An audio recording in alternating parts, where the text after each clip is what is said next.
When the first complaint letter arrived from the HOA, I genuinely thought it had been sent to the wrong address.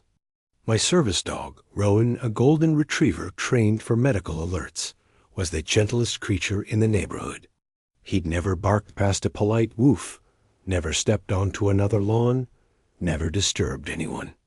But the letter claimed he was an unauthorized animal on HOA grounds, and that I was in violation of community pet restrictions. I laughed at first, thinking it must be a clerical error, maybe a new board member being overly enthusiastic. But the tone of the letter was too firm, too aggressive, and too clearly intentional. They gave me 14 days to remove the animal or face escalating penalties. My hands actually shook. Rowan had saved my life 3 separate times by alerting me before a medical episode. The idea that anyone, especially a board of neighbors, believed they had the authority to ban him made my stomach twist. The next morning, I approached the HOA office calmly, Rowan by my side, wearing his bright blue ADA-certified vest. The moment I stepped through the doorway, the board president narrowed her eyes and said, "Animals are not allowed in the office." I explained politely that Rowan was a certified service dog protected by federal law. She waved her hand dismissively, like I was lying. "We don't recognize emotional support animals," she snapped. "This is a no-pet community. Remove him, or we'll begin fines immediately." My jaw tightened. "He's not an emotional support animal," I corrected. "He's a medical alert service dog." She leaned forward, smirked, and said the words that made my blood boil. "Well, we've decided we don't allow those either." That's when I realized this wasn't ignorance. It was hostility, and it wasn't going to stop on its own. They thought I was alone. They thought I would quietly obey.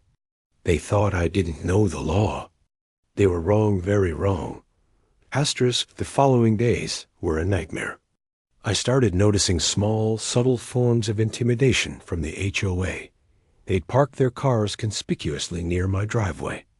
So it seemed like they were watching me whenever I walked Rowan. Flyers mysteriously appeared on neighbors' doors, warning about aggressive large animals in the community, with Rowan's silhouette poorly drawn in black ink. I tried to ignore it, telling myself that evidence and patience would be enough. But then a neighbor confronted me near the community pool, her voice quivering. "They say your dog attacked someone last week. Is that true?" My stomach dropped, and I immediately knew the HOA had fabricated lies to turn the neighborhood against me. Rowan sat calmly beside me, sensing my rising anxiety, nudging my hand as if to say, "Stay calm." I documented everything: photos of the flyers, screenshots of emails, timestamps of vehicles parked outside, videos of neighbors whispering as I passed. I called my lawyer brother, Caleb, explaining each new incident. He told me, "This isn't just harassment. It's a coordinated intimidation campaign. Every interaction counts as evidence." Caleb advised me to continue recording, capturing every encounter on my phone and home cameras. That night, someone tampered with my backyard gate. The latch was bent, scratches visible on the wood. I froze in disbelief. Rowan growled low and alert. I realized the HOA wasn't stopping at paperwork. They were escalating into physical intimidation. Caleb said this could strengthen our case, but the fear in my chest was real. Every evening, Rowan and I walked carefully, always scanning for suspicious activity. It felt like living in a cage within my own home. Despite the escalating harassment, we remained steadfast. I wouldn't remove Rowan. I couldn't. His presence wasn't optional. It was essential for my health and independence. That realization gave me the strength to face the next confrontation. Knowing the law was on my side and documenting every single move the HOA made against us, Caleb arrived the following morning, armed with documents, ADA guidelines, and a binder of legal precedents supporting my rights. He reviewed every violation letter the HOA had sent, every photograph, and every recorded incident. Together, we drafted a formal letter citing federal laws, including the Fair Housing Act and ADR regulations, making it clear that forcing the removal of a service animal was illegal. Caleb also recommended installing additional cameras around the property to ensure we had continuous proof of harassment. The cameras captured board members lingering near our property, peering through windows, and even taking photos of Rowan while he lounged in the yard. Every violation notice they sent from this point on was met with a precise, documented rebuttal. Caleb's approach was methodical and calm, emphasizing facts over emotions. He prepared a court petition, which would request an injunction preventing the HOA from interfering with Rowan's presence. That same day, a board member confronted me in my driveway, waving another notice. Caleb stepped outside, blocking the board member's path, and calmly recited my rights. Rowan stood by my side, calm yet alert. The board member sputtered but eventually retreated, clearly frustrated that their intimidation tactics were no longer having the desired effect. Each incident was now meticulously documented, with timestamps, photos, and witness statements. Caleb emphasized that this documentation was essential, not only for legal purposes, but also to demonstrate the HOA's coordinated attempts to harass and intimidate me. Over the next week, every action the HOA took, from sending letters to posting warnings online, was met with a swift, documented response. Slowly, I noticed a shift in their behavior. Their confidence appeared shaken, replaced with hesitation. My fear began to ebb slightly, replaced with a newfound resolve. Rowan remained my constant anchor, his presence a daily reminder that I was not powerless. Every step forward was a step toward justice, and every recorded harassment attempt only strengthened our case. By the end of the week, we were ready to escalate the matter to the courts. Confident that the evidence we had gathered would demonstrate the HOA's pattern of illegal behavior. The morning of the court hearing, the neighborhood felt unusually quiet, almost tense. Caleb and I entered the courtroom with Rowan by my side. His vest gleamed under the courtroom lights, a symbol of legitimacy and protection.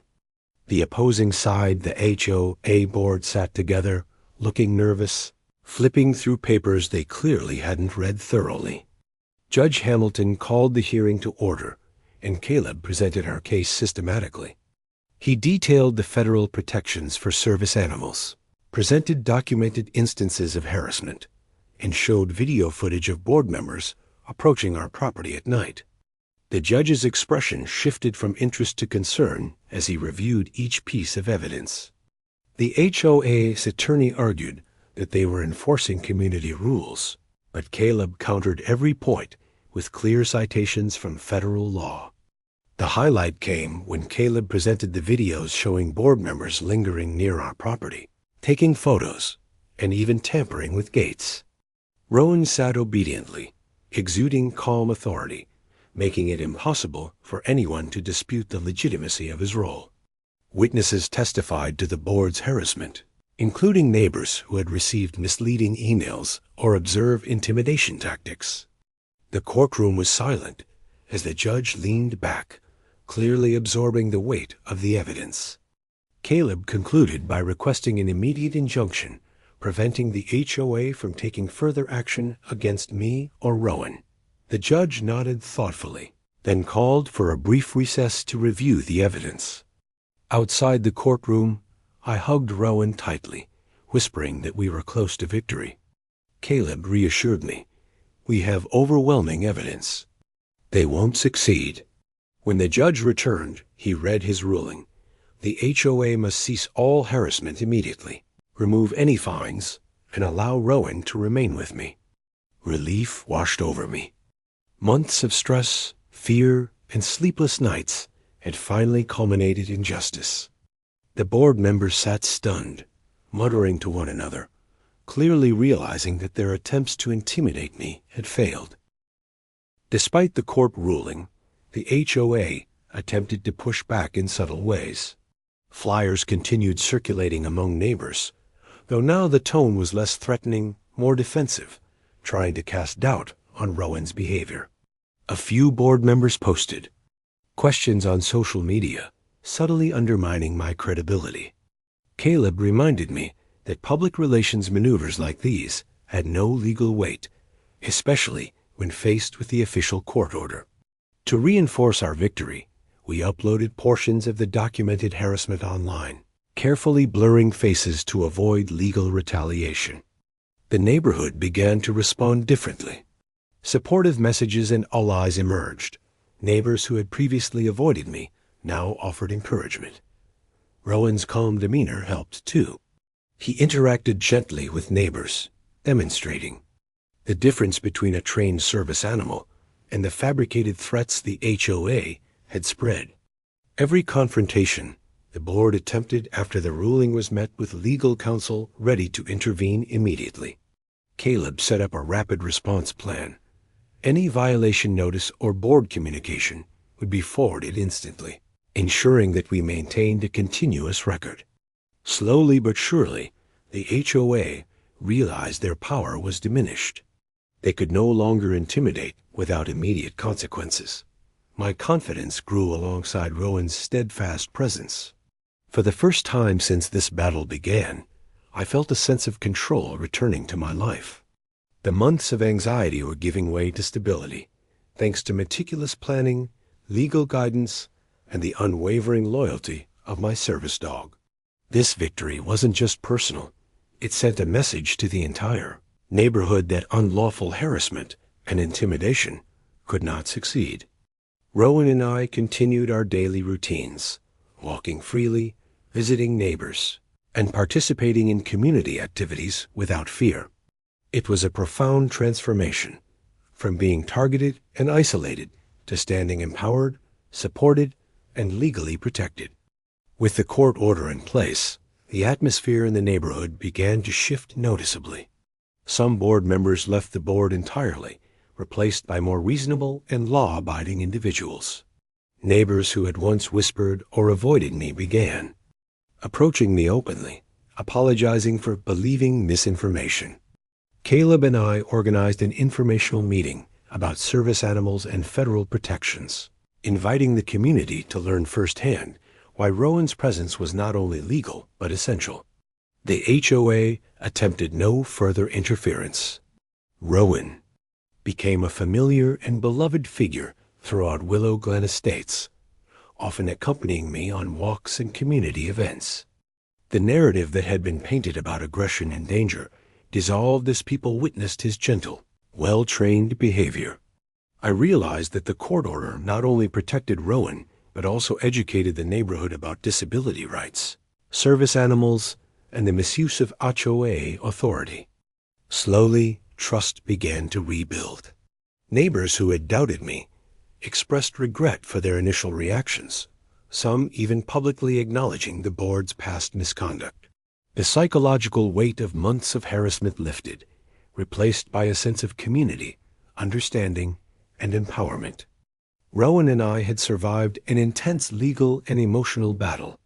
Every day I reflected on the importance of standing firm, documenting carefully, and never underestimating the value of legal advocacy in protecting one's rights. The neighborhood was safer, not just for me, but for anyone who relied on a service animal in the future. The victory extended beyond my own circumstances. The HOA revised its policies, clarifying that service animals were fully allowed and protected. They issued written apologies to residents who had been intimidated or misled. Caleb's legal work became a case study referenced in disability rights circles, highlighting how documentation, preparation, and persistence could protect vulnerable individuals. I began volunteering at local advocacy groups, sharing my story to help others facing similar conflicts. Rowan remained by my side as both companion and symbol of resilience. Each walk we took reminded me of the stakes we had faced and the importance of vigilance against those who attempt to misuse authority. The neighborhood had transformed from a place of fear into a community aware of rights, responsibilities, and legal protections. For anyone doubting that one person could withstand a coordinated effort by an overreaching HOA, my story became a testament. Persistence, courage, and legal knowledge can overcome intimidation and harassment. Looking back, the experience was exhausting, frightening, and emotionally draining, yet it brought a profound sense of empowerment. The HOA's attempt to ban Rowan could have succeeded if I hadn't acted immediately, gathered evidence, and enlisted legal support. The months of stress reinforced the importance of vigilance and preparedness. Rowan's calm, unwavering presence reminded me daily why service animals are invaluable companions. They provide more than physical support. They offer emotional grounding and security in the face of intimidation. Our victory was about justice, law, and personal dignity.